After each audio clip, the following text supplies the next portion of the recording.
And we're live, sort of. Like we don't get all the energy of William Joseph Roberts and his pirated radio station, but apparently you can't pirate radio channels because the FBI gets involved. He doesn't look good in pinstripes, but I mean, we did bail him out for this podcast, so that was nice of I'm Nick. still in Facebook jail. Yeah, but you're not in like FBI bend you over jail, so I mean that's progress, right? Well, the suits haven't showed up yet. Give it time. You're welcome. It happen. It's only illegal if you get caught. Don't worry about it. Oh, okay. Well, then just don't get caught. The first time. That's right. Quack bang out. All right. Hey, all you crazy sci-fi fantasy fans. Time for your daily dose of shenanigans over here at the Blasters and Blades podcast. Just three nerdy veterans geeking out over our science fiction passions and fantastical fantasies. A place where magic is king, the sky is the limit, and space is the place. We are the podcast that puts the fun in dysfunction. So without further ado, we're going to start with an update. We were supposed to be recording this morning a proof of life video to show you that Doc is in fact alive. Normally you don't notice year after year that we've like spent all of June like triple recording episodes, so you don't notice when she takes her several month break from the podcast to do Dragon Con management stuff. Like, you know, she's got like 30 people that come. It takes a lot of her time to make that dragon thing happen. Like 30 people's a lot, right? Like it's her living room gets full. Okay. But since that didn't happen because my computer died and it took me forever to fix it, we apologize, but no, we didn't fire her. She was not abducted by aliens. Hillbilly did not like steal her for his pirate radio station. So as far as we know, she's still coming back. We're good to go. I can vouch that she is alive because I was stuck on a call with her and Mara during lockout for Dragon Con, like that last hour before they locked it all out. I called her during right before they locked it out, and I didn't realize it was lockout. And she started screaming at me, and I didn't know she remembers so many of those cuss words from the Army, but she did. And she asked me to do some things that were anatomically impossible. My head does not fit there. All right, I just want you to know those sentence enhancers. Oh, sentence enhancers. She was enhancing the hell out of those sentences. She's just showing the love, man. Showing the love. Right. Showing the love. All right. So the next part of the introduction of this new format style we're doing is we're going to let our guest introduce himself. Nick's actually been showing up a lot, so we don't need to introduce him, but we'll start with the ladies first. So Miss Stabby. I don't know him. You got to introduce him. Oh, Nick, introduce yourself then. Apparently we got to use manners and shit. What are those? I don't know. Oh, yeah, you're a bunch of grunts. I forgot about that shit. Eight stronger together. Hi, everybody. I'm Nick Garber. I'm the president of Apogee Comics, a former Army Airborne Ranger of the 2nd Ranger Battalion. I make 90s style comic books that people seem to enjoy, so I keep drawing them. And I'm a co-host on this lovely podcast that we call the Blaster and Blades podcast. We need to talk offline later. So, Okay. Stabby, That's never good. that sounds like he's going to give you more work. But Stabby, I thought you were the president and he worked for you as your peasant. So it was nice of you to let him claim that title. It's an off election year. She's the chief of operations, which is more important. So, all right, Madam Stabby. He does the art. I ship everything out. So if you've got any of his comic books, you're welcome. As George has said, I am Madam Stabby Stab. I am married to Nick, Ranger Nick, but I see us more as partners in crime than boss and servant. Okay. Bonnie and Clyde, I dig it. That didn't end well for them, so just be careful. Yeah. I know. In the cars.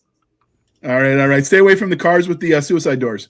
All right, next we got Miss Jenny Wren, E. Wren. So you introduce yourself for people who might not know who you are. I'm Jenny Wren. I write with Three Ravens. Gotta pin the gear. Gotta. Good minion. Exactly. I've got to get my hillbilly points. You got to earn the minion points.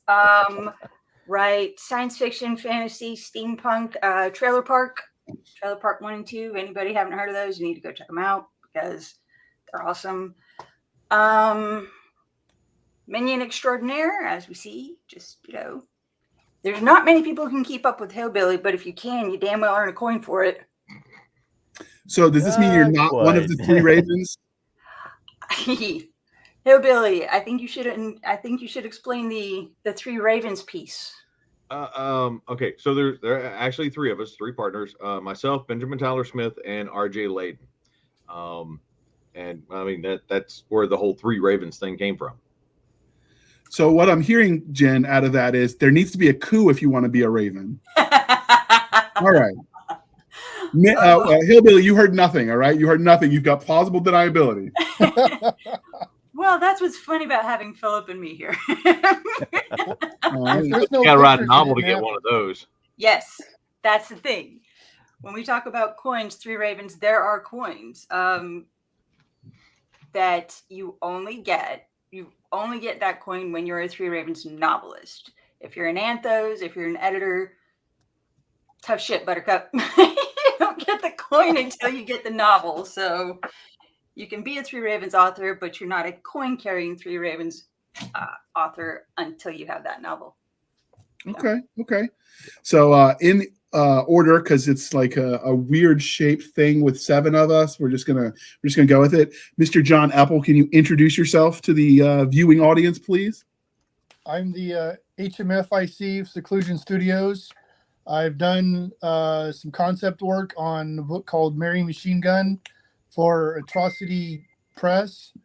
I have some work in Mississippi Zombie Volume 2, and I just got Exodus Z out to all my my backers. So right now I'm working on the follow-up to that, and then like Nick, I have a 90s book that I'm doing on my own as well. Cool. And what kind of stuff do you draw? Is it just comics, or do you do like digital content too? Yeah, I do comics. Most of the work that I've been paid for has been horror related, but I'm mainly doing the 90s book so that I can show that I'm more than just a one-trick pony. I enjoy drawing fucked up stuff, don't get me wrong, but I don't want to just draw the same thing over and over again. I will just let the listeners know that I am indeed a one-trick pony. That's what she said. Oof. She's right here. All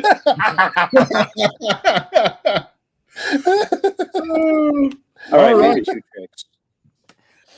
I mean, I've got at least 2 or 3 tricks, so it's something. All right, outstanding. We won't ask what those are because we're going to try to pretend we're still family-friendly podcast, and we're going to let Mr. Philip K. Booker introduce himself to our listeners and viewers.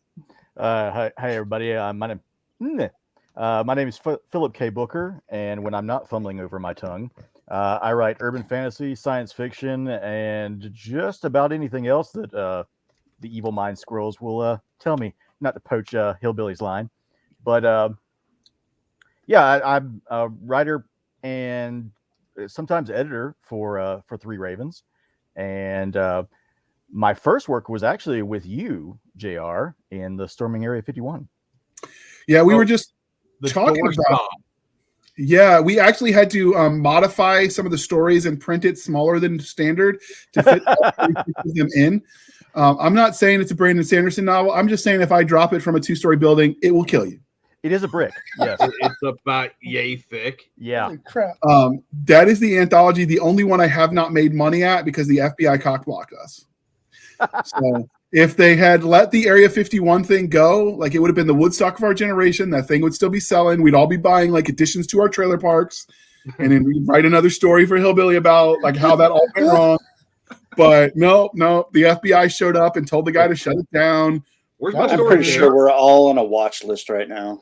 Yeah, we'll talk offline. I spent a lot of time online looking at aerial photos of Grove Lake. Yeah, it was one of those things where like we had 36 authors contributed, so it was herding cats. So that was a learning experience. I still am very proud of that anthology for all it never made back what I spent. With all the experience I've got on doing anthologies, dude, that had to be a lot of work. That many people, oh my god. Yeah, and there were some authors inside that didn't like each other, so I had to like herd the cats, and it's just a thing. But it was fun. I enjoyed it. It was definitely, I learned what not to do on anthologies with that one. So I'm hoping I can figure out an angle to like rebrand it so people will still buy it. I know on the 26th, we are recording this on July 23rd. There's supposed to be a hearing where they tell us where the aliens really are. I think they're trying to distract us from something else, but I will take it if they open the doors to Area 51. The cool part is I know active duty officers in the Air Force when this happened, and there were legitimate PowerPoint briefings where Air Force officers, old like stodgy white dudes, were having the concepts of Karens and Chads and Naruto running all explained to them in death by PowerPoint. And I imagine it's so cringe that I feel bad for them, but I'm laughing. I really am. Yeah, they're all in Site 4 in Utah. Yeah. They mobilized the Air Guard and the Air Reserve for this because they thought like Naruto was going to overrun them. They didn't know what Naruto was, but he was definitely going to. So, well, until the suits show up and get out of the car, you don't get pucker factor. I mean, that seeing them get out of the car and no shit, the full black suits, the sunglasses, man, it's just like, oh damn. So you're not sure what the hell's going on. So I wrote my short story when I was still pretty active with the local NaNoWriMo group. It just got too expensive to go to Panera 2 times a week to sit with friends and write because it ain't cheap. So I stopped going. But one of the girls that was there with me that was also writing Area 51 story, we're like, hey, let's go look at the map of Area 51 so we can sort of get the details right. So her and I are both sitting there, and somebody else is like, oh, I'll write an Area 51 story. So now there are 3 of us on a computer separately looking at maps of Area 51, and suddenly all 3 of our screens went black at the same time. Wi-Fi's down, and everyone else around us like, what are you talking about? Our Wi-Fi's working just fine. And we just looked at each other. We're like, we're calling it a night, people. And we left. We got up. We walked out. We're like, I'm out. Dang. Cut sling load. Load. Go. I am sure that was probably some cosmic coincidence, but the odds of that, I was like, nope, I'm going home. I know nothing. No, it was the spooky fellows that were coming for you. Well, if they came, they got the rest of our nano group. Come to think of it, I haven't seen some of those fellows again. Anyway, Darwin in action. I love it. Yeah, so that's interesting. But now we have to let Mr. Hillbilly introduce himself and his mind scrolls. Oh wait, I thought no, I didn't. Yeah, we completely. Okay, so I am William Joseph Roberts. I write sci-fi, fantasy, horror, anything the evil mind squirrels demand of me, and I am the lead publisher at 3 Ravens Publishing. Nice. So, what are you most known for? I don't know. At this point, Trailer Park, going at Mach 2 at every convention I'm at. Okay. Yeah. So he doesn't want to admit it because he's a humble person, but I'm just saying there's a certain alien erotica writer who may or may not be him. I'm just saying it tingles when he walks out in the sunlight. No. You're going Have you seen them in the same place at the same time? Just saying. What did I get myself into? So, welcome to the dumpster fire, my friend. That is exactly the question that Jenny and I asked ourselves when we were reading that. Yes. Yes. If you have KDP Rocket, you can see what they make in sales, and those books make nothing. I've got this theory that an AI writes them, and it's just a gimmick because it's all about the cover. No one reads the books; it's just the cover. Well, the cover of his would be comical. Yeah, sure. but he did get nominated for a Hugo, so there's that. Wait, what? Are his covers kind of like in Paul? It's like, oh, 3 boobs, awesome. Weirder with aliens. We'll talk offline. That would make us not a family-friendly show. Oh, very quickly. Think The Spy That Shagged Me and add monsters. We're like, you have kids, Scott. William. You know that's not how these organs work, right? Or does he? So, and then that leaves me with an alien woman, right? Like the anatomy is kind of weird, but that's the next podcast we'll record. But so that would leave me, J.R. Handley. I write military sci-fi and now military fantasy. The most fun I've had is writing with James Ward of D&D fame. We are driving each other bonkers, but it's been gloriously fun. Sometimes his wife calls me and she's like, yeah, he's bothering me. Give him more work. So there's that. Fair. And since Nick gets to be president of Apogee, I will now claim I am the president, CEO, and head person in charge. Just don't ask the other people that work for the company of Bayonet Books. I've always claimed president, and eventually you're going to be a staff writer. Yeah, and so I'm just saying. Old. Yeah, I'm just saying my mom doesn't listen to the podcast, so you Thank know what God. she doesn't know. Yeah, what she doesn't know won't hurt us. So I'm not She claiming would the never credit. let me write for you ever again if she listened to the podcast. Yeah, probably she'd send us both to the funny farm, but you know, that's another story. And with that being said, as part of our new format, now that everybody's introduced themselves, we think everyone's sober-ish, so we're going to rock on. The topic that we were going to got everyone together to talk about is what makes a good superhero. And I know we've got Nick and John who tell superhero stories from the comic perspective. We've got Stabby that reads, watches, and looks at all the pretty pictures Nick draws. So she's kind of a multifaceted, and she plays the video games. People, she is rocking that Atari like it's nobody's business. That's what the cool kids are playing, right, Stabby? Atari, is that? Am I hip and with it? Yeah, something like that. It's one of those things with the joystick. Okay. Okay, and then that leaves the rest of that leaves Hillbilly, Jen, and Philip who write the words and tell the heroes that way. So we'll start with the simple. What do you think makes a good superhero? Compelling story. I mean, you got to have the compelling backstory for the character. If it's just a blah blah blah blah, okay, who cares? Okay. Yeah, the main thing that I go for is, why does my audience give one iota of a crap about what they're reading? Yeah. Why do they care about this character?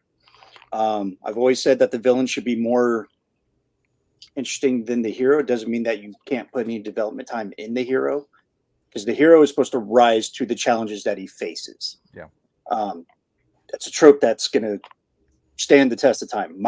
As a hero, you are nothing without a villain that challenges you, that pushes you to the next level. Because if you're not that guy, you're just someone that's stopping petty crime or petty anything, really.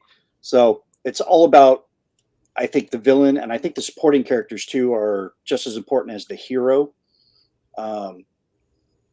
You should develop those also, and get them to that point where people are asking you, how come this person doesn't have their own comic book or doesn't have their own story as a supporting character? You know, it's got to be something more than a sexy lampshade. I don't know where I picked up that line. Though.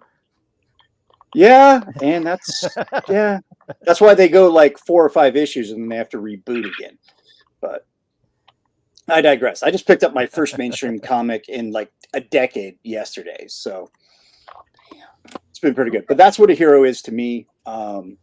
He's somebody that you can identify with, and there's lots of different archetypes that you can follow to find someone that you relate to, and I think that's what makes a good superhero, someone that you relate to, has the same type of values as you, even if it's not like 100% across the board. You know, there's people that identify with Punisher. Well, I mean, Punisher's, you know, unless you got a sick sense of humor, you know, probably not going to follow all your values across the board. But we've all had those thoughts, like the Punisher one. Like, why wouldn't somebody just, you know, do something about that? And we know what kind of justice he puts out. But then you got Batman, and you got Daredevil, and you got Spider-Man. You got all these different type of heroes out there that can apply to anybody, really. But I think that really makes a superhero great is his villain. So, I mean, it's more of a villain discussion for me. I can tell you how to make a good superhero, and the first thing I'm going to say is make a good villain. Yeah. Okay. What about everyone else? Do you got anything to add to that?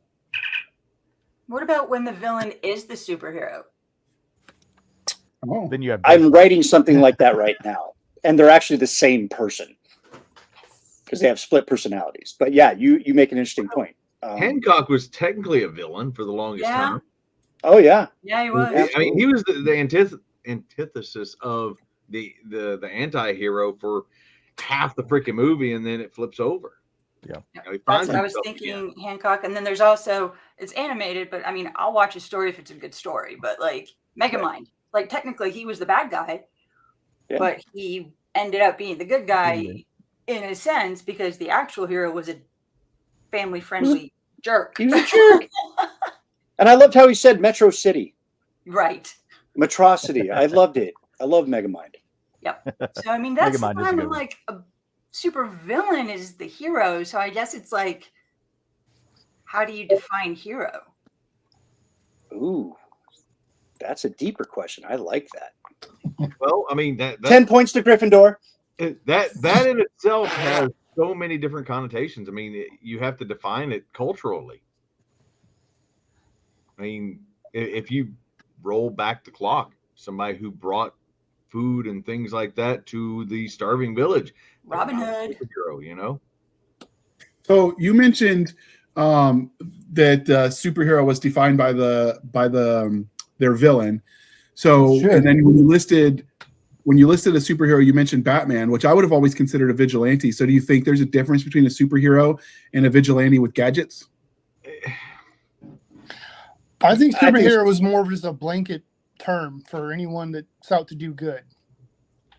Yeah, but not everybody's technically out to do good. I mean, Batman, is out to do good, but he does it in it's not really a bad way, but he's brutal. He beats the crap out of him. I mean, Yeah. him and the Punisher, they all deserve it neck. though.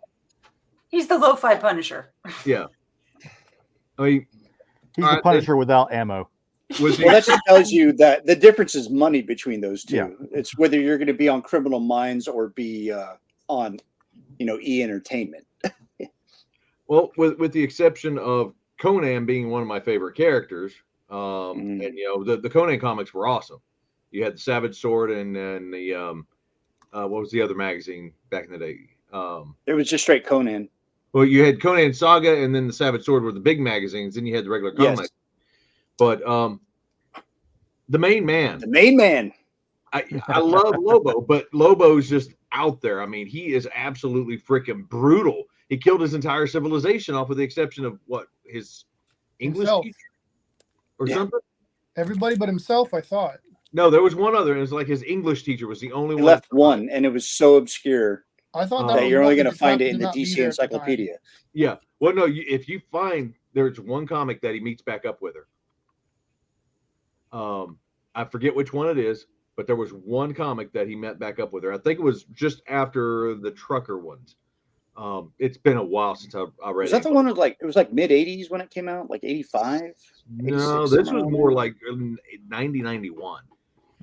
Okay. But Lobo in general, he's a bounty hunter. I think 30 years ago is 1990s. So I'm right there with you. He's a bounty hunter.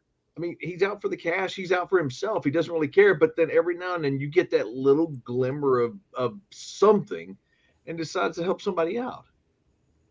But it's a rare thing. Okay. Well, if you're going to talk hero versus vigilante, you can't really, take Daredevil, for example. He tries to do it properly through the court of law, but then when it doesn't go and wants it to, he takes it into his hands after trial is ended. So is hero or is he a vigilante? Okay. So, interesting. Yeah. I think the reverb is getting worse. Daredevil is amongst my top favorites out of the Marvel verse. I knew I loved you, Philip, the minute I laid eyes on you. Daredevil is up there. I'm not a huge X-Men fan, but I've always also liked Nightcrawler. Yes. Nightcrawler too. Anybody who has to teleport in and out of hell. And he had like the Ninja Turtle hands. Yeah, it was Ninja awesome. Turtle hands, yeah. Ninja Turtle. I love drawing Nightcrawler. It's probably one of my favorite guys to draw because he's so flexible and you can do these just like crazy poses with him. Oh yeah. And every time I read X-Men, because I knew he was German, Kurt Wagner, and I studied German in high school because all the trendy kids were doing Spanish. I'm like, I'm going to be different. And in my job right now, I wish I would have took Spanish, but I feel you. I did Latin. See, I would have. Latin would be good too. Anyway, lost my thoughts. But I always read him in a German accent, which made the book more fun for me.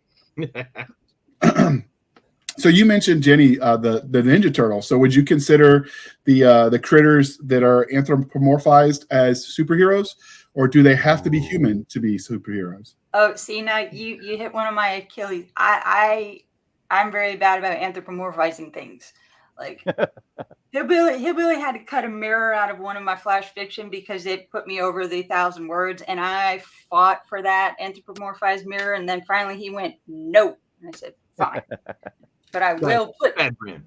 And if Whatever. we're talking about the Ninja Turtles, you got to go whether or not you're going cartoon or the comic book, because that's a much more brutal. It is a very brutal.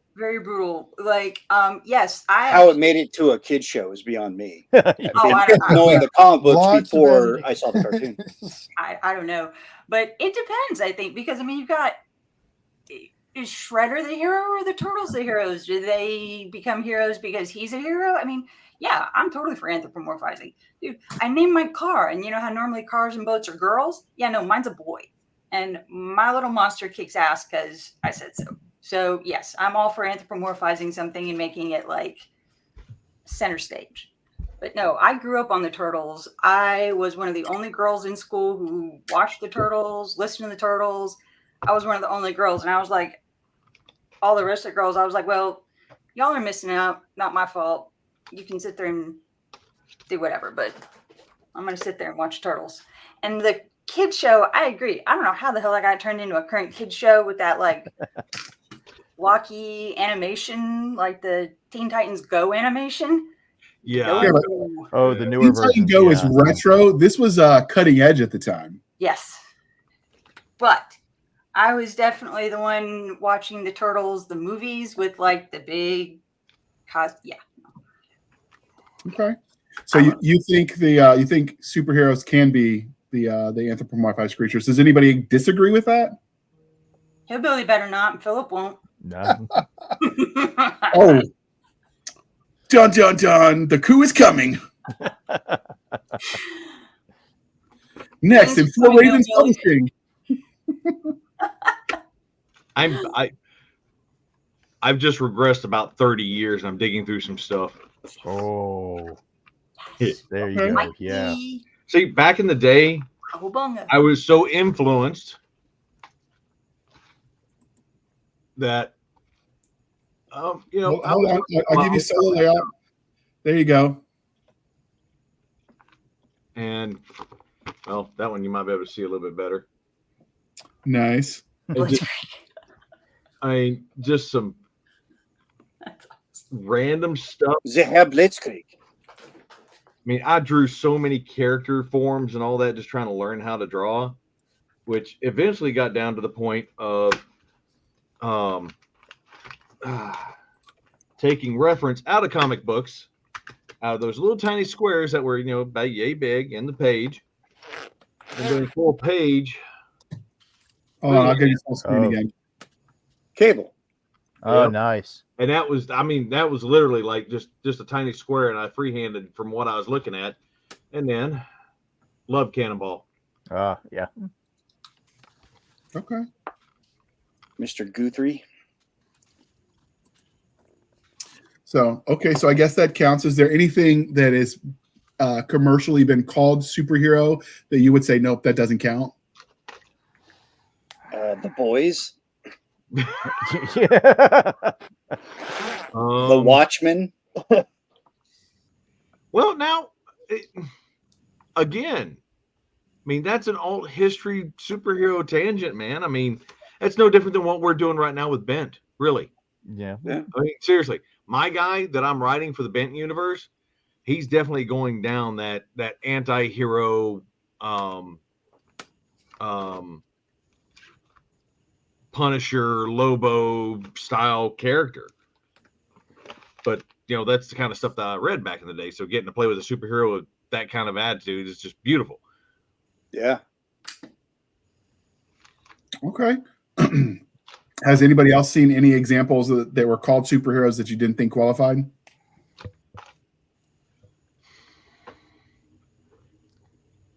I'm sure. Most of what Marvel and DC are putting out now. Yeah, pretty much. Yeah. Yeah. I haven't seen anything new in a while. Any new X-Men that they're bringing out is, oh my Lord, no. Pandering? Yeah. Yeah, that would be the term for it. Yeah. Yeah. Tokenism. So I never understood the whole Thanos thing, because if he could snap and make half the people disappear, couldn't he snap and make like twice the food appear and problem solved? Okay, all right. So here's the thing with Thanos. In the comic books, he's not with that death. powerful. No. The movies OP'd the hell out of him. Yeah, They did. Like Hulk literally beat himself. Like just like pulled a like in the first Avengers movie when he grabbed Loki and just thrashed the hell out of him. That's how Hulk handled Thanos. And not Thanos had a helicopter, for God's sakes. The yeah. Thanos copter. Yeah, and not to conjure up the more modern tokenisms, but I mean, he got beat by Squirrel Girl. And they OP'd the hell out of her. She was never that powerful. No, but I'm kind of for it. I was like, okay, yeah, you go, Squirrel Girl. About time you got your comeuppance. That's the one thing that bugged me with what you called tokenism. I don't know. I just call it lazy writing. If you want to have representation in fiction, I'm all for it. Make new characters and give them unique backstories. But if they do that and it's a wild success, they have to share some of that success with the creators writing it, and they're greedy son of biscuit eaters over there at the studios, and they don't want to share. So instead, we're just going to do the 1 millionth reboot of Superman and Spider-Man. And I'm so over all these freaking reboots. I don't want to see another Spider-Man. I don't want to see another Batman. Most of the X-Men stuff, they pumped so much out so quick. I don't care anymore. Same thing with I want some Green Lantern action. Yes. So have any of you watched Black Lightning on Netflix? I actually enjoyed that for a while. Me too. Black Lightning series I enjoyed. No, it gets kind of hokey after a while, but even the subject matter. I mean, what do you expect? It got all of the political points that they wanted to make, but they did it in a way that didn't feel preachy, so it just worked for the story. I'm like, okay, cool. Yeah, no, that worked. Yeah, it's a good show. Well, it was a good show.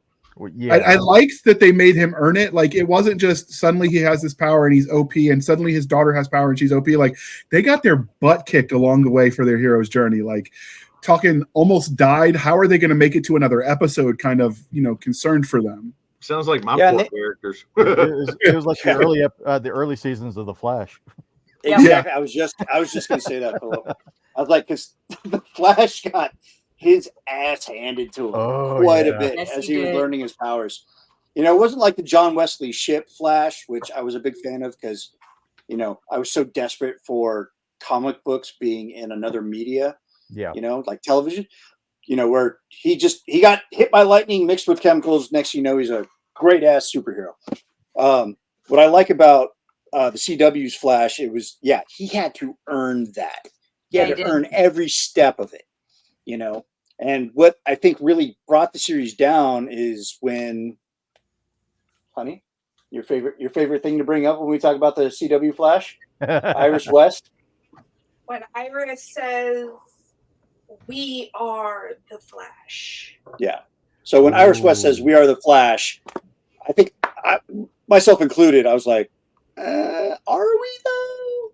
Does the Flash have multiple personalities now? When you had, with Salvatore, but so you'll get a kick out of this, then, Nick. So my youngest son is special needs, and so he's very much a lawyer when it comes to canon of all the properties he enjoys. Yeah, he loves and how they Marvel and DC. I like that kid already. He was watching The Flash, and he's like, "Daddy, did the writers not read the books?" No. And I'm like, "No, son, I don't think they did." And he goes, why don't they hire over?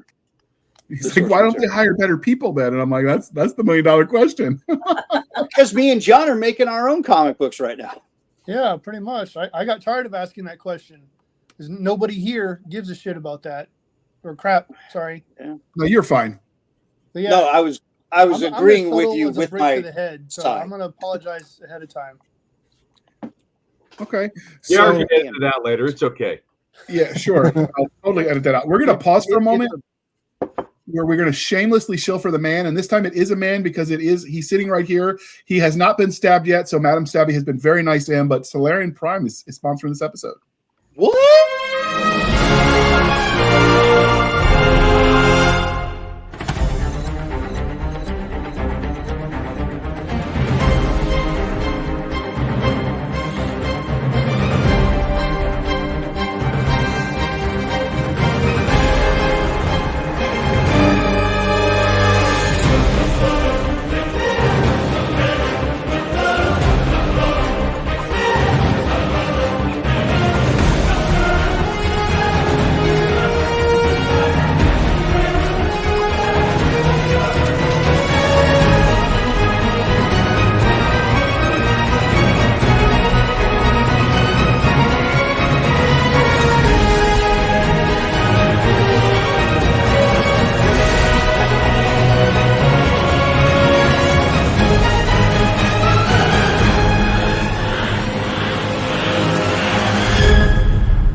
So thank you for sticking with us through that commercial interlude. For those that you are over on the audio podcast, we promised the pictures were pretty, and you should hop on over at the 34-minute mark ish. And the ish is doing a lot of heavy lifting, and go watch that commercial because the art is pretty. Bring the music Somebody's back. trying I to was catch- rocking, man. You like that? But Yeah, dude. Yeah, absolutely. We need to talk offline. Oh yeah. I mean, the air guitar was kind of sweet though. Like you were pulling it off. Yes. So, all right. So we were talking about superheroes. Thank you for sticking with us through the commercial interlude. Thank you, Nick, for sponsoring this episode. But we've talked about what is a superhero. We've talked about the differences between superheroes and vigilantes with gadgets and all the things. We haven't talked about, because all the examples we've given have been superheroes in the modern-ish world. Maybe some changes, but mostly contemporary or historic with the Watchmen. Do you think superheroes can work in other mediums like a fantasy novel or a futuristic sci-fi, or do they have to be in modern times? Okay. No, they can work. I don't think the time frame matters. No. Avatar. Tank Girl. Yeah. Yeah. It really depends on what you classify as a superhero. I mean, do they have to have powers? Is it a matter of the gear and the cash they can spend? I mean, how do you define the superhero? Look at the Shadow, the Phantom, Blue Beetle. Yeah. Blue Beetle, Yeah, like the OG original. Blue Beetle. Oh yeah. Yeah. I have listened to some of the old radio dramas of the Shadow from back in the day, like in the 30s. Those were actually surprisingly good. They hold up. Yeah, it was The language, more but detective stuff. yeah. I remember that Flash Alec Gordon. Baldwin movie. It wasn't completely terrible. Yeah, Flash Gordon, you're absolutely right. Yeah, Yeah. The old Flash Gordon absolutely falls into it. And the way they did the 80s movie, he's just a dude, but still, he's the superhero of the day because he saves the day from the evil overlord. But he was powered by Queen, so that's all that matters. Yeah, absolutely. Quarterback, New York Jets. Well, then you got, like, I've the met him at greatest Dragon Con superhero. last year and escorted him down through the freaking parade to get down to the Marriott. Did he offer you a bump? Oh, what? A bump, little line, little nose candy. No, Did you offer him any of your mead? no. I was trying to get to a panel. He had panels. I had panels. We was like, all right, let's truck it. Let's go. Play Yeah, he had an panels escort. for it. Play an escort, and you're wondering why they think you're security. You wonder why. The answer's in the question. That's right. Okay. So have you seen any successfully done fantasy, like high fantasy or Tolkien-esque fantasy where there are superheroes? I was a big fan of Battle Chasers. I know it didn't last very long, but I It's liked it. back. I heard Joey that. Mad brought it back. But yeah, Okay. I mean, that Battle Chasers was a really good example. It's a superhero book that's not a superhero book. It's set in a fantasy world. What about Transformers? Okay. Transformers, yeah. Would you consider Transformers a superhero? I'd more of the heroes, because I mean everybody on that planet has relatively the same power base and strength and all that. So I think those are just either heroes or villains. Well, I mean, it's in the bad guy's name, Decepticons. Like, how do you not know they're the bad guys? Yeah. Autobots, roll out. All right, so you're going for voiceover work to feed her habit for Vans. That's nice. Yes, I've been Peter Cullen is probably one of the best voice actors out there, and it's completely biased because he was in Transformers and G.I. Joe. Most people don't know that, but yeah, and how he developed the voice is because his brother was a Vietnam veteran. Okay. And how he came up with the voice for Optimus Prime, he tells his brother, because they were living together, because he was a voice actor, so he's definitely down on his luck and not making money. He goes, "Hey man, I got this audition going on for a kids show about like these robot heroes," and I guess his he created the voice based on how his brother talked, and he's like, "Well, if you want to be a real hero, don't be one of them Hollywood heroes with the tough guy lines. Be a real hero. Be compassionate." And that's how he rolls in there. He had a completely different idea of how he was going to do the voice for Optimus Prime, and he goes in there and he just Autobots transform and roll out, and they loved it. And then he got the job, and he's been the voice of Optimus Prime since space. You know, it's a really cool story. When he tells it, I get chills every time I hear it, because it's like, okay, so he took somebody new and he took that in and he created this iconic hero, the voice of that hero. Because you can do Optimus Prime with anybody else's voice other than Peter Collins.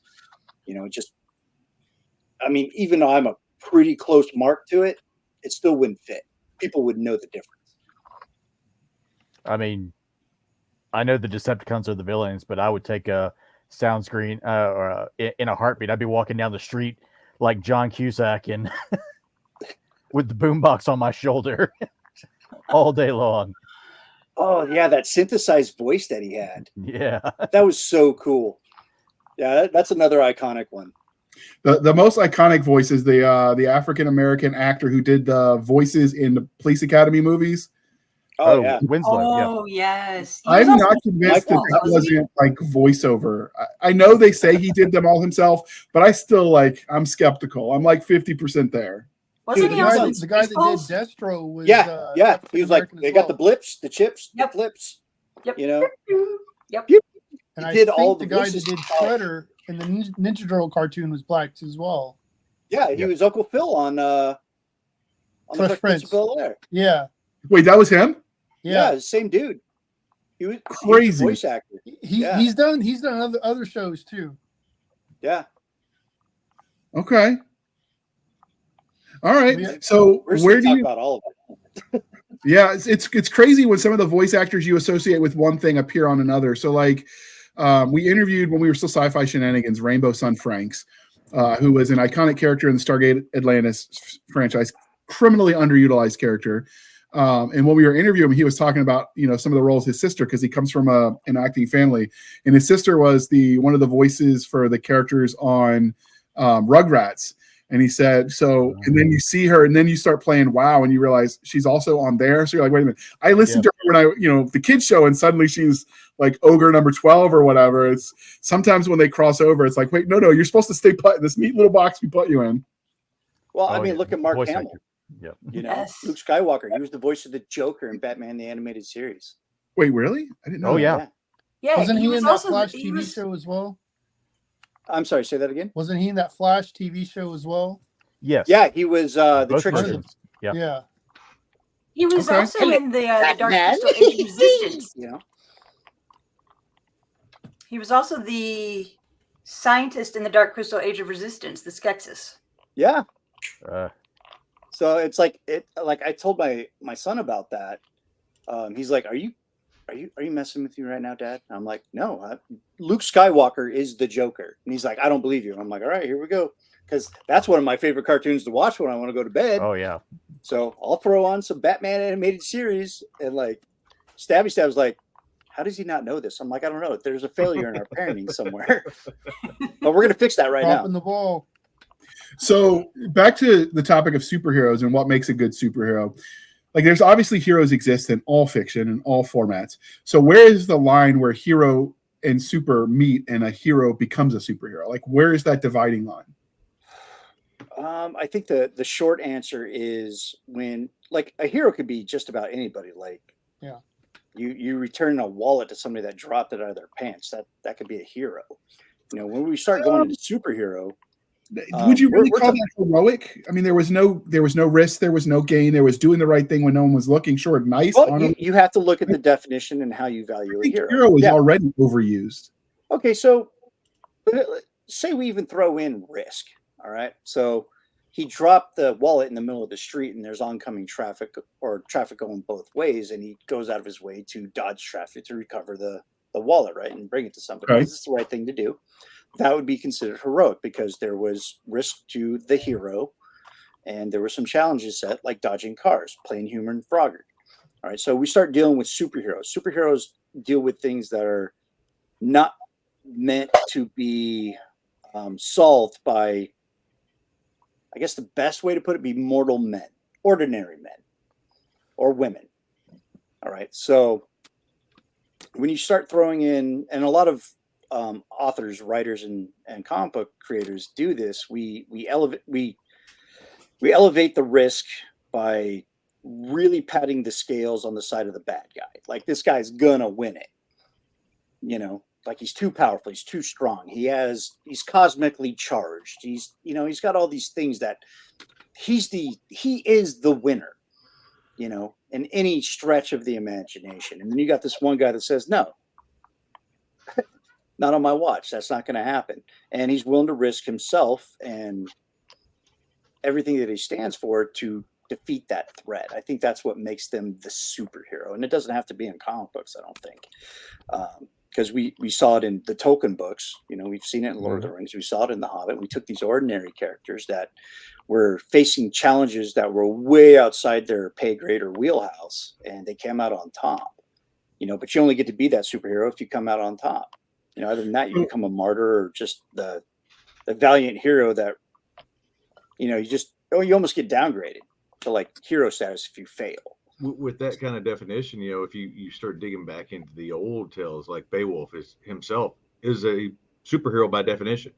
Yeah, he's a normal dude fighting Grendel. Then you get into Hercules, you get into Daniel, you know, out of the Bible. He would technically be a superhero because he beat the giant. Right. David, you know, Perseus. Yeah, David. Perseus. Like, there's so many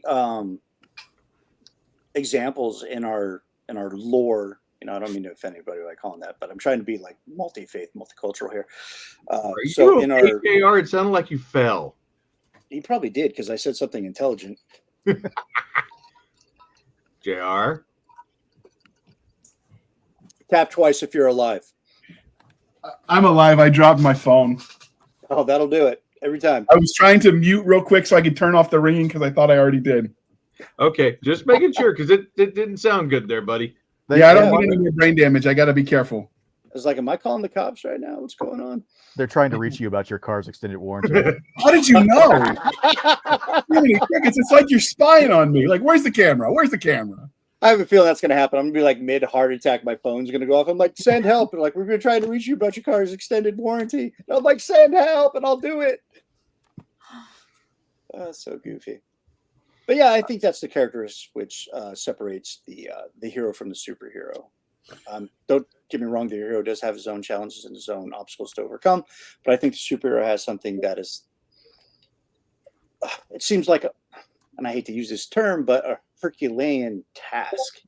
You know, he's got something that's not meant for. That's the truth, though. A normal dude. Yeah. I mean, they're able to overcome. Hell, throw Indiana Jones into it. The third movie, you know, when he's going through the trials and the trials and everything, when he gets up there, you know, takes that step out into the open abyss, and there's the walkway. It's like, man, that right there, that's a Herculean task. The leap of faith at the lion's head. I mean, he had that obscure clue, and he's like, I think this is what that means. And you see him, he closes his eyes in that scene. I'm a huge Indiana Jones fan.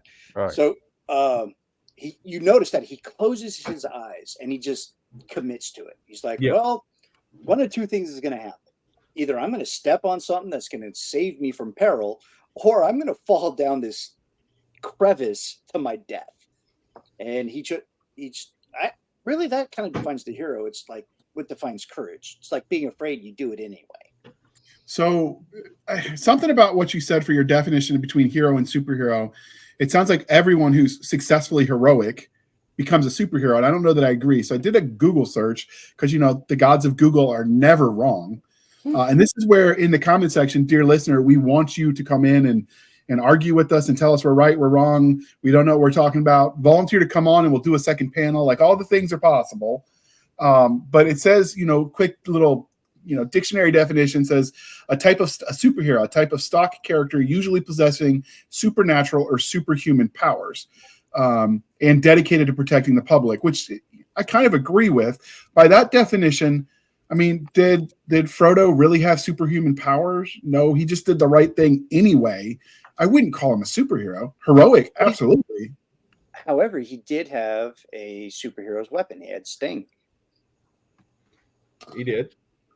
Well, so he had an enchanted weapon that he could wield. which kind of elevates him. I don't know. An argument can be made on both sides. Is that any different than like Shazam? Ooh. I don't When we know were much talking about about cartoons Shazam. earlier, I was thinking of Thundar the Barbarian.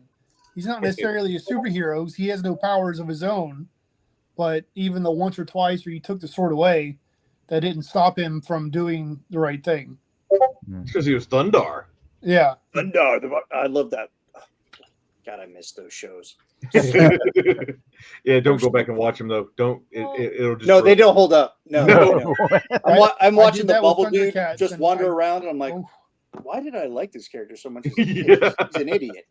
I felt that way when I watched Lost in Space. I tried to watch the original that I watched on TV with my kid. I'm like, you're gonna love this, and I'm watching. I'm like, nope, we'll go back and watch something else. This is bad. No. Yeah. It's like, actually, I don't remember why I love this. I was like that with Thundercats. I found a copy of one of the bazaars on one of my older deployments. As soon as I watched the first episode, I was questioning my decision making. Well, now Thundercats held up decently. I mean, probably better than most of the old cartoons. I can see why I liked it as a kid, but as an adult, I'm like, wow. That's how I feel about the Transformers movie, like the cartoon version. Right. Yeah. Like, this is a 90-minute rock video that's going to give me a seizure.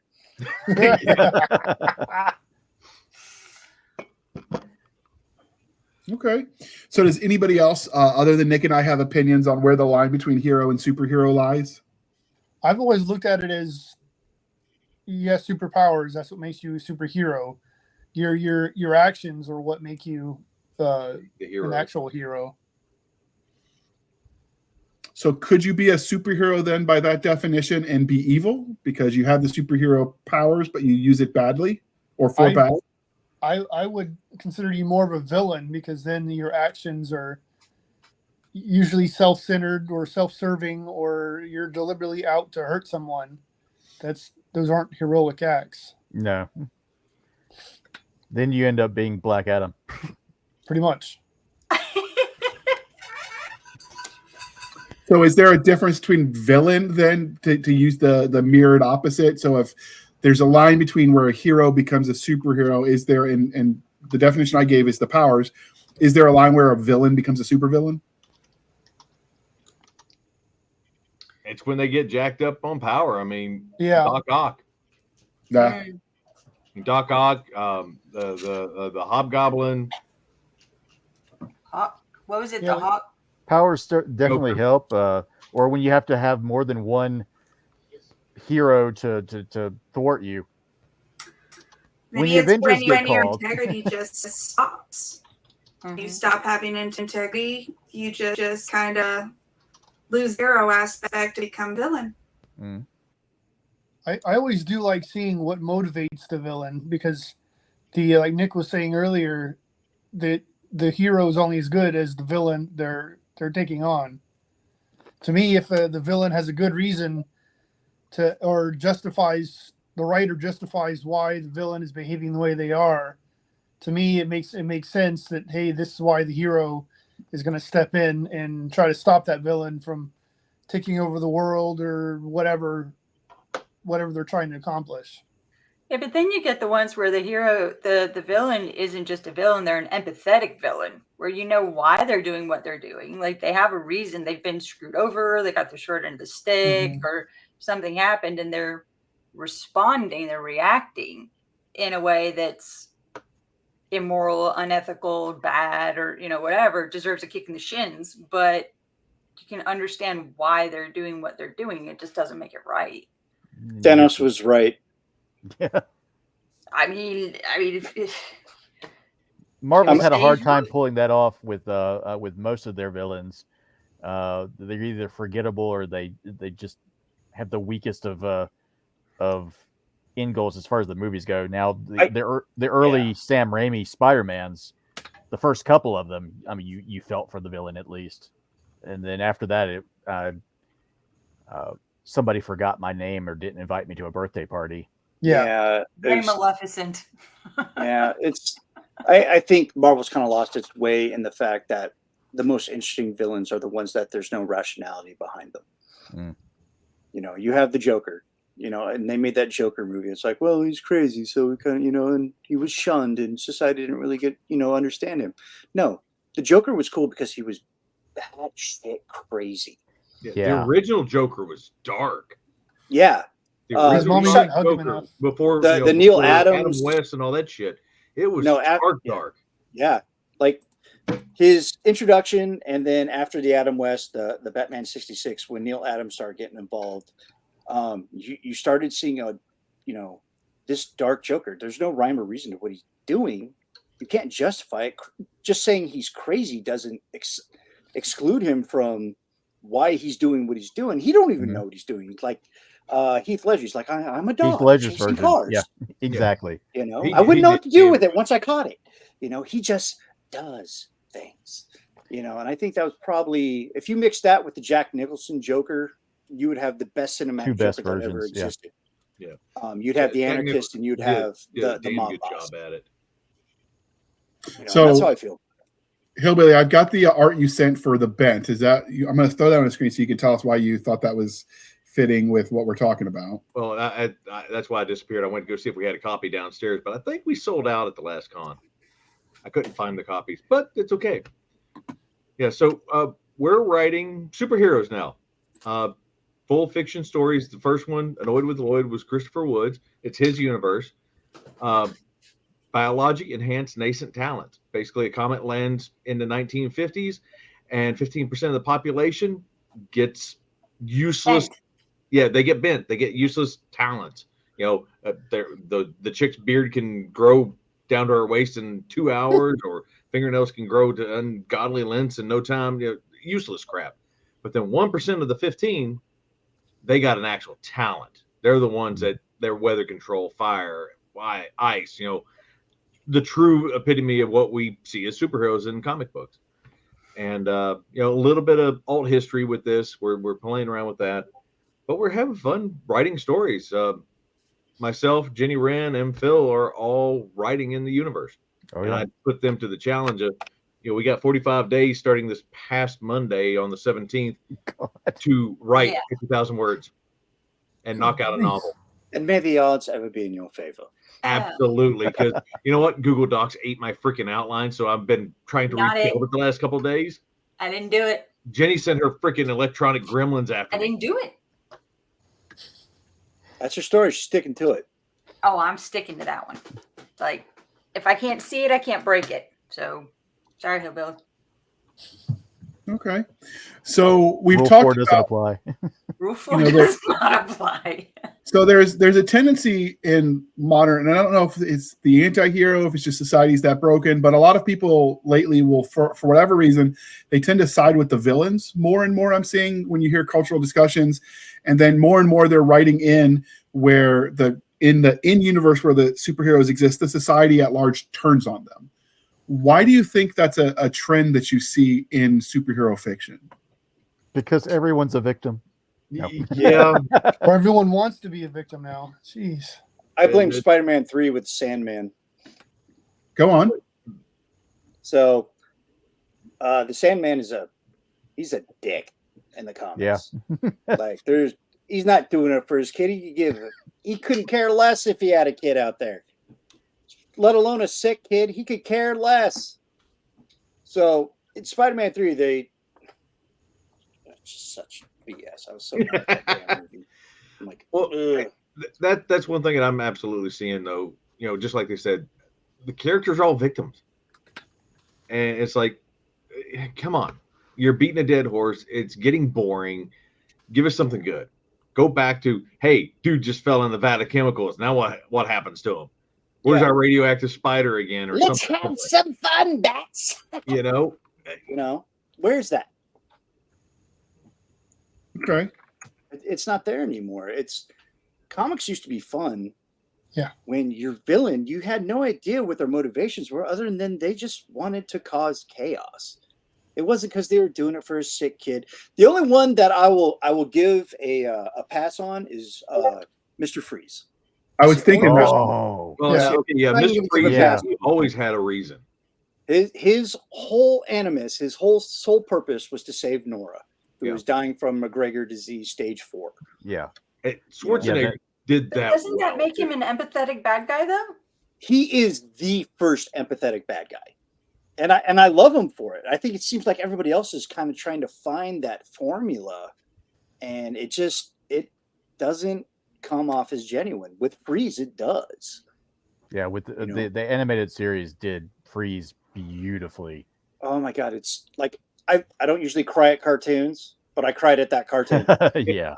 I got like a couple of tears. I'm like, I would do the same thing. If I had those resources and I had that problem, absolutely I would do that. And I think everybody tries to, well, at least modern audiences try to capitalize on that, and it falls short. It feels forced. It doesn't feel genuine. I don't really care, which kind of sucks because they present these problems where I should care. And I'm like, yeah, I really don't care. It's like, you're a bad guy. You killed Peter's uncle, Well, you look back at the old action adventure stuff and all that back in the 50s and 60s. The bad guy, he had his Skull Island, and he just did it because he wanted to sow chaos across the world, or to get money. Yeah, well, and half the time it wasn't even about the money. It was about doing it before someone else did it, or doing it to just to prove them wrong. Yeah. Climb that mountain. I think at some level, if you make a character too overpowered, and there's a tendency to do that, they don't play the long game, and suddenly they write a Mary Sue or whatever character, and so having the community turn against them is a way to instantly level the playing field, reset the clock, as it were, because now not only do they have to contend with the bad guys, but John Q. Public.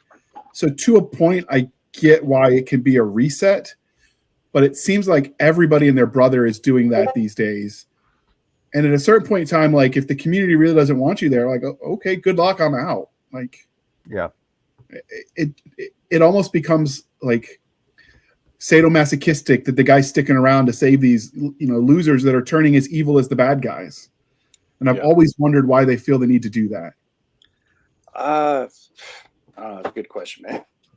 I wish that answer. Greed. It's like, if we make this villain this way, maybe more people will buy his toy, I guess. I don't know. Maybe? I don't know. So does anyone else? Jen, you've been quiet. You've got a lot of opinions, I'm sure, or Hillbilly wouldn't have invited you here. Yeah, no, I've got opinions, but I also like hearing other people's. Because, if you only have one opinion, things get kind of boring, right? But you get her really worked up and her computer will crash. That too. Yeah, don't get her emotional. Yeah, no, Philip wasn't kidding about that part. How many machines did you kill last week? 3. Just yikes! I thought I was bad. She's actually got the superpower. She's the Electro Witch, and she gets worked up and things disappear. Yeah, that's a great name. That ain't no lie.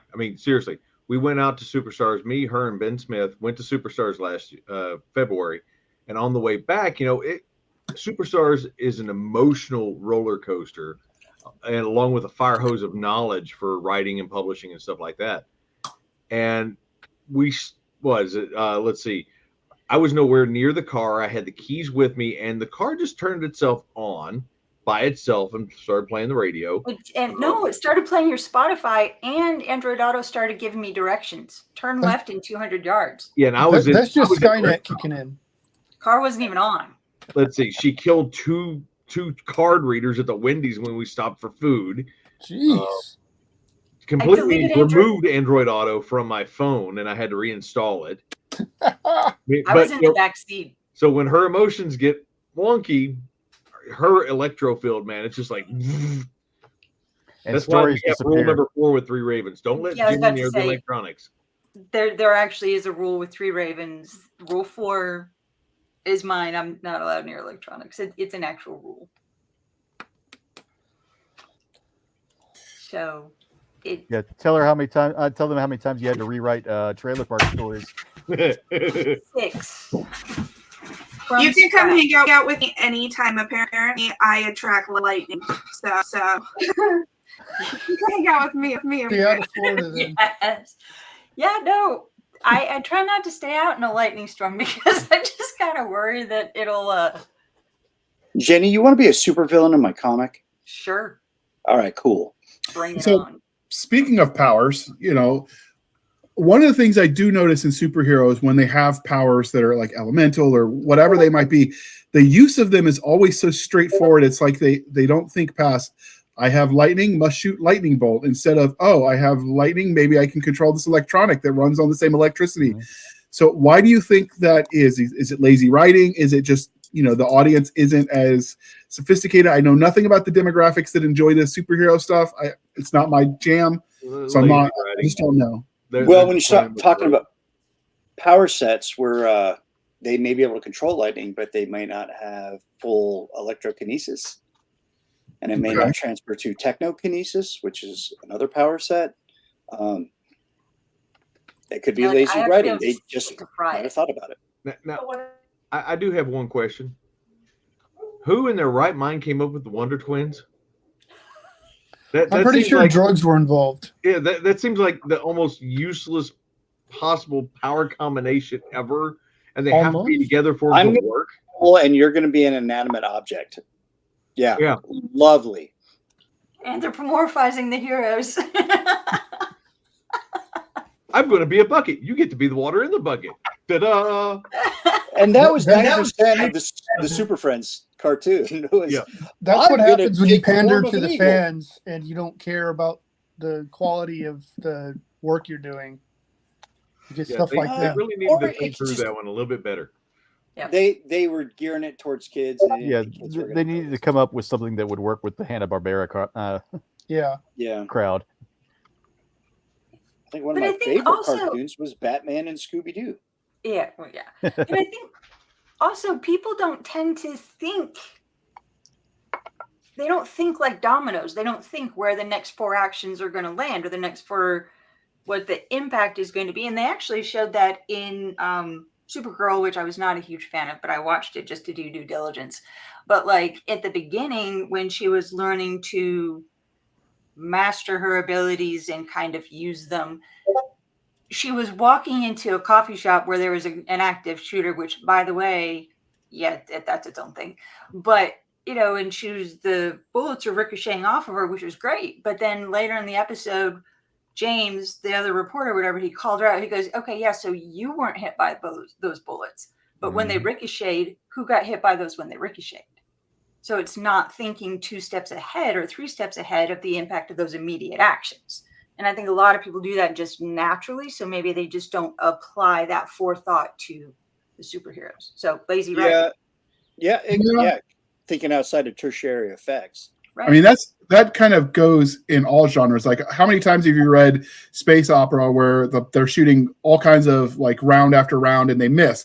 But you never hear later where some, shuttle pilot's just driving along and suddenly he gets tore up by a gun that was fired from a battle 3 light years away because, laws of physics being what they are. Like, no one ever really addresses that knock-on effects. If this, then that. I think if you try to write that, you literally get a nosebleed and try and you'd break your brain. It's like, you thought that far in advance. Like, how far is that blaster bolt that was aimed for the Death Star is traveling? And it hit some spice courier 30 light years away in the same galaxy. Everybody just driving along, he's like, boom, Yes, and everybody in the galaxy next door is screwed because of all the stormtroopers. Right. So They can't hit anything anyway. You're fine. yeah, but that's where you only have to throw an accent wall. You don't have to paint the whole room, just an accent wall to give the idea that these things do happen, and that's enough oftentimes. Like, you got to give them Pony walls. Pony walls. You need a pony wall. I don't know what a pony wall is. It's about a half body length type wall. It really doesn't do anything other than it's a catch-all for all my random stuff when I come home. Oh, yeah, okay. Oh, okay. Okay. But okay. So here's the question, because we got a limited time, and as we learn this new format, we're trying to get our pacing of the episodes. So bear with us, dear listener. And if you like the long ones, I mean, you've gotten a few 2 hours. Oops, that's what happens when you put another history nerd with me together, and we don't have adult supervision. It's not my fault. I was left unsupervised. But so, do you think there's a certain point in time in the arc of long-running superheroes where it's impossible to retcon them enough to fix the years of bad writing and you have to just kill them and start again? Or do you think all of them can be saved? After a while, I just say screw it and quit worrying about it. Yeah, I mean, DC ran into that problem in the 80s, and they solved it with Crisis on Infinite Earths. Yeah. It's probably some of George Perez's best work, and Wolfman. I think Wolfman wrote that. And they still ended up, after they fixed everything, it wasn't not even a decade later, they broke it again. Yeah. It's like Ron Swanson. Who broke it? I'm not mad. I just want to know. And I think that's kind of where we're at right now, at least on the comic book side of the house, is that we've been dealing with these characters for, some of them, 80, 90 years. We've broken so much crap. We can't fix it anymore. We keep super gluing it back together, and we can't do it. Well, from what I'm seeing, a lot of the mainstream stuff now is like, well, even though you've grown up reading this character and you know everything about them from the last 30 years, tough luck. We're changing key components of this character now so that they're no longer identifiable to you. Yeah, I don't get changing something that's there. Just like I don't get the reboots. I get sick of they're changing what was originally created. It's just like, okay, like Robert Jordan's Wheel of Time. Yeah, don't start changing canon of a universe that somebody else created. I can't stand that. Go with what was created. If you're going to add on to that universe, like, okay, Green Lantern, good example. They passed the power on. So, you don't have the original Lantern anymore. It's been passed on to these others that have carried the burden. So that's a great progression. But reinventing the same damn thing over and over and over, no. Well, that's just it. A lot of what I'm seeing, the art to me looks very sterile, and I can't tell one from another, because when I grew up reading comics in the 80s and 90s, I was always excited. Hey, Bart Sears is drawing so-and-so, or Joe Quesada is drawing this new book. I was excited because it visually was interesting to me. And then How a lot of the were writing, you when he got brought on to do Daredevil and Marvel Knights? Oh, but then a lot of the writing too, it seems like they're just pandering to people that wouldn't buy the books anyway. And the only changes they're making are making the character some ethnic minority or sexual minority. And that, tough luck, that's how it is now. Put some effort into the writing. Make new characters. Exactly. I honestly think that also it's the people actually reading them, because generations have definitely changed. Our generations, Alex, and perfect example. My first reaction to being struck by lightning on my 17th birthday is, do I get superpowers? Whereas my son's reaction probably wouldn't be the same. It's also a generation thing. So they're seeing Superman doing the same exact thing. They're seeing the same Batman do the same exact thing. But this new generation has a whole different set of other crazy worldly things to worry about. That what we were worried about back in the day is not the same as what they're worried about. So just scrap it and start over. That's my theory on the subject, though. Okay. So as we start bringing this to a close, what is everyone's favorite power that they would want if they were a superhero? Because we got to end it on a fun note. We're not just all gloom and doom about the status of superhero fiction. We're writing our own mostly. Well, everyone except me is writing their own. So they're contributing to the books they want to read. But what is your favorite? We'll start with you, Hillbilly. What's your favorite power that you would want if you were a superhero? All of them. Invisibility would be cool, but that's going down a whole other tangent. Because you're a perv. Family friendly. No aliens, anything. No. Well, the amount of tricks that I could play too. there's so many possibilities. It depends on which way you want to go with it. I mean, just having the regeneration that Wolverine or Deadpool have, you can live forever. Well, unless you lose your head or something like that. But hell, That didn't stop either one of them. right? Yeah. No, yeah.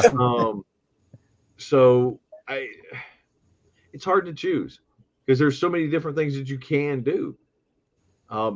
Honestly, Rogue's power, because she can take whatever power she wants as long as she has access to you.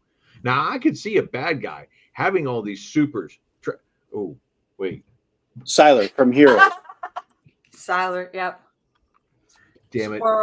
Squirrel. I know way too much geek knowledge for a 45-year-old man. I need a group. But wait, you're all here. The first season of Heroes was phenomenal. Oh, yeah. So good. And then there's the Umbrella Academy. Oh, that's good too. So good. Okay, we're all hitting the boxes of awesome fandom. I have a tendency to like the more obscure characters, and one of my favorite X-Men is called Mimic. He could imitate anyone's powers as long as they were mutant. That right there, I would settle for that because I'd still look normal, but then I could still do just about anything I wanted. As far as I know, he can keep it as long as he wants, I think. Yeah. It's either that or he had proximity to you or something, but no, he was able to recall it. He had to learn that later. Yeah. But yeah, any powers that he was able to absorb and mimic, he could hold on to. It was late. It took a lot of Professor X helped them out. But yeah, he's able to recall those, but it took a lot of focus. So he has to roll for initiative every time he wants to use it. For my D&D fans. So, what about you, Jen? What would you take? That's really hard, especially when you start looking at all the different fandoms and all the heroes, and then look at Bent and what we've been doing with that, writing for that. It's hard to pick because you've got, like, you want to be telekinetic, but a strong enough telekinetic like Magneto that you can like simulate flying, or do you want to be like Quake from S.H.I.E.L.D., who can still simulate flying and then also super strength, even though she doesn't have either of those? Oh, Yo-Yo, so it's like, that's cool too. I'm just saying, like, you have to look, I think, at what do you want to be able to do and then back that up. So, I mean, I don't know.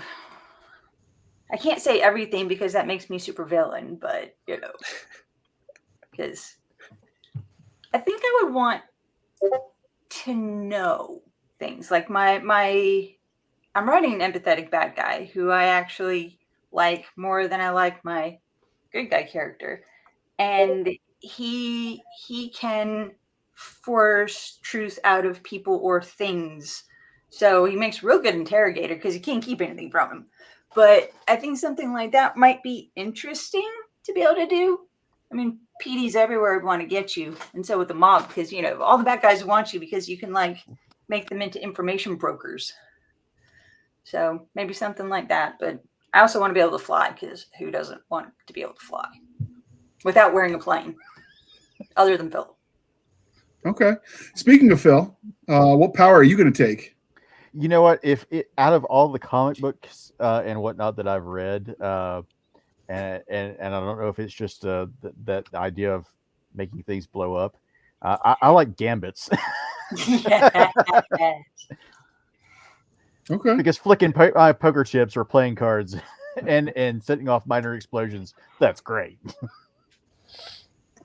Okay. So one of the silly things we got to wear as a digital artist is Gambit's glove. Nice. What? Okay, so whoever played DC heroes or Marvel superheroes? I think I did for a little while. I'm playing DC Universe Online right now. Well, Yeah. I mean, I'm talking old, D&D style. And I don't remember. I didn't play any of the Marvel stuff. I played some DC stuff. I don't remember which one it was, but we rolled up characters we were playing, and one of the most useless superpowers ever I had the most fun with because I drove the DM nuts. Sure. The character's power, he had this little bit of water control, and it equated to he could make you want to pee. So he'd be in there, and here's the supervillain or whoever, they're in training. And he's like, Eep, and they just have to pee, and that was his whole power because he couldn't figure out anything else to do with the damn thing. But it was a blast to just throw that bit of chaos out there. I can hit the brown note. Okay. And boom, you got to poop. I don't know. I'm taking mind control because Jedi, like ever since I watched this is not the droid you're looking for. Like that just sounds cool. I'd never get a speeding ticket again. Like, Yeah. When he's talking about, I was not speeding. That would be kind of cool. Powers. Mind control. Jedis were basically superheroes, but that's another episode because we're running out of time. Space wizards. Space wizards. So I could see mind control being kind of cool, or being able to stop time. Because I mean, how many times have you just wanted a nap but you didn't have time? So if you could just pause time, you get stuff done and take a nap, you'd be in the money. Pause time and get some words down. The nerd test is whether or not anytime you walk through automatic doors, you do the Jedi move. Who doesn't? Every single damn time. Every time, yeah. I do the small hand gesture at my side, so people or when you flick the light switch and you say, "Let there be light." Yep. Aziz, light. And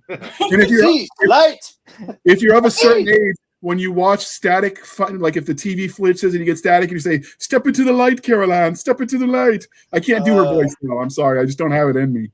Man, our Xbox turned on randomly at like 1:00 in the morning yesterday. Dogs were in our room. Nobody had access to it. It just turned on by its damn self. I didn't do it.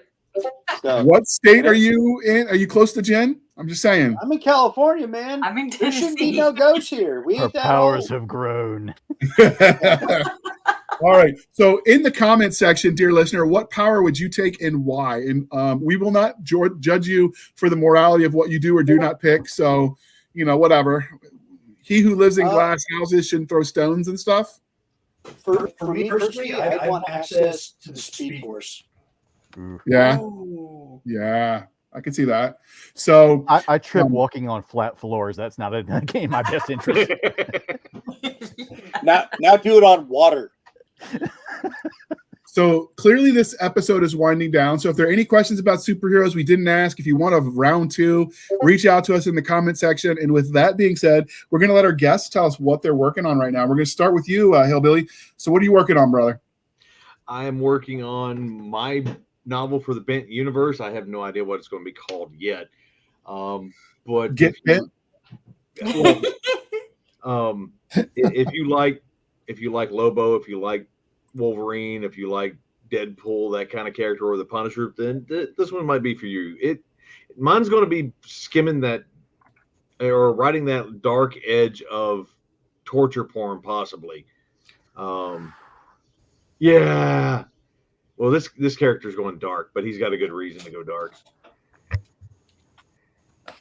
And outlining the next for my Car Wars trilogy. All right, and because I'm going to try to do like the clockwise and pretend I can read a clock that's not digital, Nick, you're going to go. What are you drawing today, sir? What's your working on? Drawing wise, I'm finished up some commissions, and then I'm going to start on some comic book work. But what I'm trying to get done right now is the lettering for Bengali issue 3, which is going to go to crowdfunding on Fund My Comic. Probably here around August 1st, first week in August. So I'm doing that. And then Stabby is stabbing me to make sure that gets done because she's the taskmaster. You like it. I do. I love it. What do you I put a ring on it just for that reason. She's like, I'm going to prod you with cattle prods until you finish your comic book work and your passions. And I'm like, bold strategy, Cotton. Sometimes you got to pay extra for that. I'm writing my own, so. But that's what are you writing? Right, Nick, mute yourself. I want to hear what Stabby's writing. Oh, sorry. So I'm actually writing my own comic book that he can draw. We were talking last night about Ader I had when I was going cancer treatment, and everybody quiz Dr. Zero. And I remember looking at the doctor and going, you know, thanks for helping me get through it. You really are a hero. And he goes, why do you call me that? You're the one that did the fighting. And it kind of triggered something in me, whereas there's so many kids and people going through cancer treatment that I thought it would be cool for them to have their own superhero. So I'm writing a little something for the doctors, the patients, and we're all going to kick cancer's butt. Villain is the disease. Yes, the villain is this. Okay. All right. What about you, Philip? What are you working on right now? And if it's not something Hillbilly needs to know about, we can tell him to do the earmuffs. No, I'm working on actually with the a Bent novel as well. We're in the grand race to get the second book in the slot. Mine is currently tentatively called Farmed Out, and is with my character Mark, who has the touch that infects people like morphine. And it's more of a jailbreak into medical labs kind of story. So it's sort of like a reverse heist is the play on that one that I'm going with. And then I've editing Trailer Park 3 and working on my other novel. So yeah, I've got a pretty full plate. Hey Phil, where's my book? Working on it. I knew that was as soon as you said that. My dedication to the first book comes. One of the lines is, "Scott, here's your book." Oh, I like it. I like it. So because there's no exact perfect circle, we're just gonna go with the middle square next. And I believe in the Brady Bunch, you are the housekeeper. So for what that's worth, Alice. So Jen E. Wren, otherwise known as Alice, what are you writing? I'm also working on my Bent novel. And yes, the three of us are in a mad dash breakneck race. And I think for all of one day, I actually had a lead on Hillbilly. For like one day. I think I had a lead on him. A win's a win. Oh, yes. It doesn't matter if you win by an inch or a mile. I won so far one day. Well, you're still ahead of me because I'm still working on that freaking outline. Well, okay. See, so 3 days because I don't know. And Jenny Wren is taking the nose in the race, and she's going another quarter mile there. And so there's that. Working on world building for my novel that is apparently, according to Hillbilly, going to be 9 because that's not any big thing when I get world building done. And I get to be a slush pile reader. Philip and I both get to do slush pile reading for Three Ravens, which makes me bang my head on my desk some days. But, hey, what you going to do? Okay. And what about you, John? What are you working on at the moment? I'm working on since I had the Exodus Z recently got funded and got sent to all the backers, I'm doing a 6-page follow-up story that's going to be in was it Tales of the Collective? I think it's a local comic shop here, and they put out, I want to say, quarterly book, maybe 3 times a year, something like that. And so it's going to be Tales of the Collective. And then in my spare time, I have a 90s style Suicide Squad type book that I'm doing. None of my heroes are wholesome enough to be real heroes, and not necessarily evil enough to be full-blown villains either. So for those that aren't in the same hometown, wherever that might be as you, are the comics that you're doing for that local store going to be available to the mass markets? Yes, the Tales of the Collective is being crowdfunded, but at the moment, I can't remember if it's Indiegogo. I want to say Kickstarter for that one. I'm not going to swear to it because I don't have it right in front of me, but I believe it's on Kickstarter. And then the Exodus Z is already out. It got sent to backers, and we'll be starting issue 2 here soon. The writer's already brainstorming ideas for things for it. But I like it because it's full of inappropriate humor, and then I still hide stuff in there that the writer didn't know about. Okay. So that's sex in the dust cloud for Mufasa. Yeah. Wait, Mushroom that was real? I never looked. Well, Yeah, I no, ended it's up real. killing off the entire creative team in the first issue. So Nice. we're all Bold scattered. strategy, Cotton. Yeah, I love it. we're all scattered throughout the comic, and so I got he was like, "What the hell, man?" He never told me no. I sent him the thumbnails and everything. He approved it on every stage. Once it's inked, it's no longer my problem. Yep. Okay. So, and I am working on the 2 series that we've talked about ad nauseum with James M. Ward of D&D fame. The publishers will not publish them until we have finished the 3rd and are writing the 4th. And with brain damage, I'm just not the fastest writer. So there's going to be a long lag time, but you're going to dig it. The beta readers for the first book, which is done, loved it. I got a few messages where they cussed me out and said, "Where's the next one already?" Which is generally a good reaction. Unless they have skill sets and they actually try to find me, then that would be bad. But so far, I'm pretty selective on who I let beta read just for that reason. So I'm just saying. Nick, he doesn't get to beta read. Sorry, brother. I mean, you know how to do things. You and I work together overseas. I know exactly what you're capable of. I'm not stupid. Debatable. But we're all kind of. Yeah, little Section 8.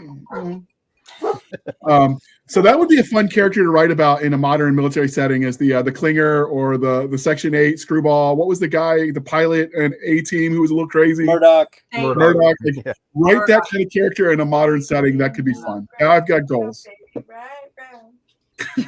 All right. With that being said, we can't let you go without you all getting to tell listeners and viewers where they can find you on the wild interwebs. Now, we link Nick and I's information in every episode. So we will sit this one out. We will start with you, Hillbilly. How can the viewers and the listeners find you? Easiest way is go to williamjosephroberts.com or 3ravenspublishing.com, and you search pretty much any social media page and you'll find my stuff.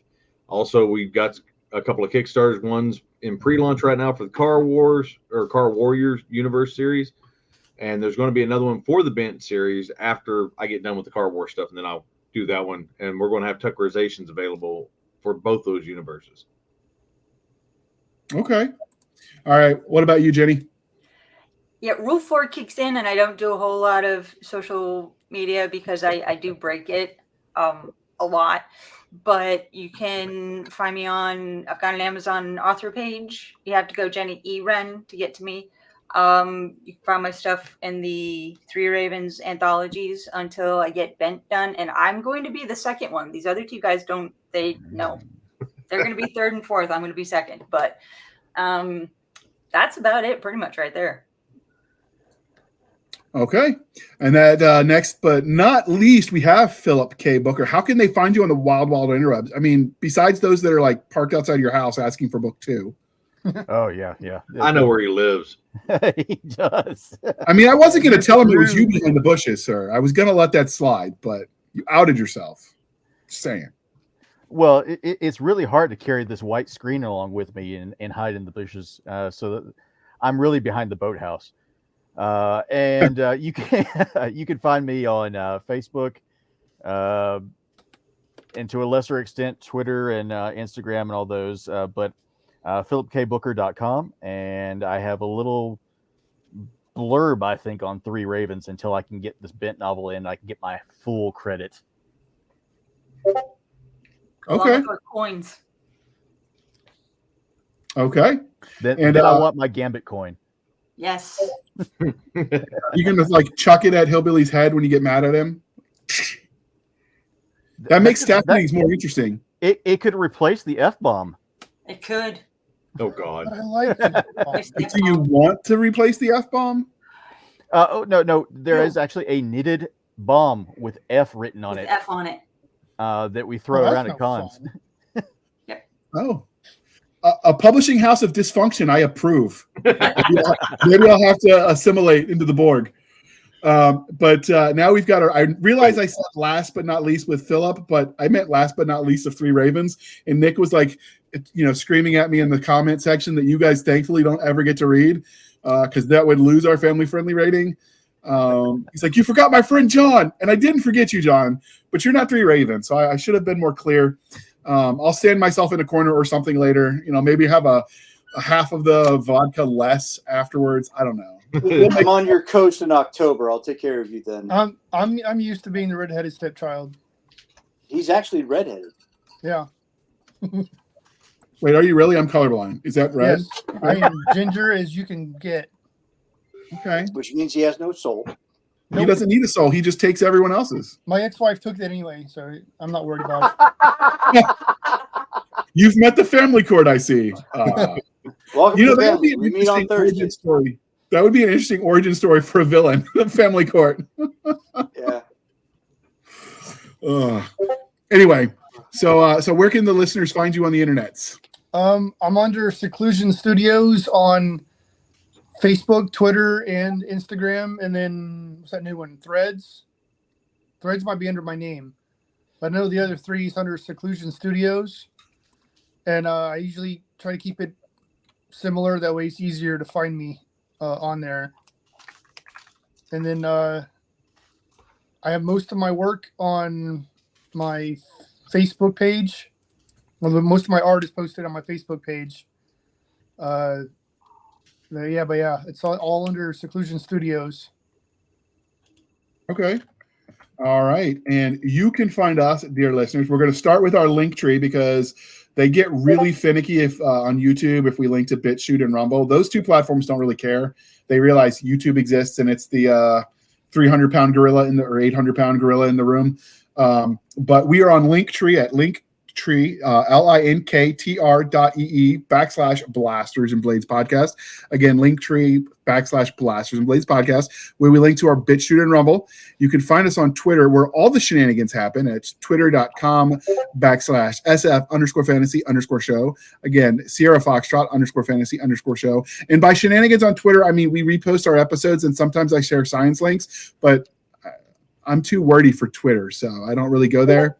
And the people that I follow are political, and we're apolitical here on the Blasters and Blades. So I'm not allowed to comment because Doc and Nick start like yelling at me, and then they do interventions, and we have meetings, and it's just a thing. So, mostly we just share our episodes there, but we do have a presence. We have a Facebook group where we have lots of fun, share inappropriate memes about people that are heretical with their pizza. Pineapples do not belong, people. I'm sorry. It's just, it's verboten. Not without pineapple. Or, jalapeno. Jalapeno and pineapple is good. Exactly, yeah. I knew something was wrong with you. This is the true origin of the great schism that ends the superhero packs, because one of them's going to put pineapple on pizza, and then you have Civil War Marvel edition. And I'm just saying, but we're on Facebook at Facebook. Going to the Sinestro Corps. Yeah, we have facebook.com/groups/Blasters and Blades podcast. Again, /groups/Blasters and Blades podcast, where we have a thriving community of a couple hundred, where sometimes we talk to each other and sometimes we all just lurk, but whatever, it works for us. Don't judge. And now we know why the Civil War happened in Marvel. I'm saying you didn't know is Marvel and DC also used to be together, but the debate over pineapple and pizza split them into two companies. Just a little known fact, but I'm just gonna put that out there for you. So we're doing some Tarantino history right now. Okay. Absolutely. We call this retconning in the business, people. Which is basically code for we made it up because we didn't care enough to look. Then we have our website over on anchor.fm/blasters-and-blades. Again, anchor.fm/blasters-and-blades, where you can support the show for as little as 99 cents a month. You can help keep the lights on. These shows aren't free to produce, and we appreciate every penny you give us. Or you can support the show more directly at buymeacoffee.com/author J.R. Handley. Again, buymeacoffee.com/author J.R. Handley. Be sure to put in the comment section that it is for the podcast. And I promise I will keep my co-hosts, Doc Cisca and Nick Garber, duly participating in their self-help group for the heretical way they eat their pizza. It is verboten, people. We will work on them. Years more of therapy. We might finally get them over the finish line. And you can do it for 1 penny a month, people. You can help this therapy session continue. Please do. All right. Thank you for spending some of your precious time with us. For the aforementioned Nick Garber and Doc Cisca, I am J.R. Handley, and this was the Blasters and Blades podcast. We'll be back next week at the same time, where we'll indulge our love of nerd culture, cheesy jokes, and all things that go boom. And now we wait for that awkward pause.